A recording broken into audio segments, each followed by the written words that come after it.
আরে আমি হলাম নেইমার। আজকে আমি সবাইকে স্পেশাল ভাবে খাবার দেব। গরু খায় কলা, ঘাস খায় সিংহ, আর বানর খায় মাংস।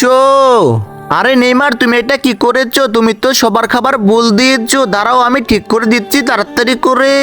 সিংহ খায় কলা, গরু খায় মাংস, আর বানর খায় স্পেশাল ঘাস। আরে মেসি, তুমি এটা কি করেছো? তুমিও তো নেইমার মতো খাবার ভুল দিয়েছো। দাঁড়াও, আমি ঠিক করে দিচ্ছি। তার আগে বন্ধুরা, তোমরা সবাই ভিডিওতে লাইক করে চ্যানেলটি সাবস্ক্রাইব করে দাও। গরু খায় ঘাস, সিংহ খায় মাংস, আর বানর খায় সুস্বাদু মজাদার কলা। আর বন্ধুরা, তোমাদের কাছে ভিডিওটি ভালো লাগলে অবশ্যই একটি করে কমেন্ট করবে, আর অবশ্যই চ্যানেলটি সাবস্ক্রাইব করবে। তোমরা যদি চ্যানেলে লাইক আর সাবস্ক্রাইব করো, তাহলে আমরা ভিডিও বানাতে আরো আগ্রহ থাকবে এবং তোমাদের জন্য আরো সুন্দর সুন্দর ভিডিও বানাবো। সবাই ভালো থাকবা, সুস্থ থাকবা। আল্লাহ হাফেজ।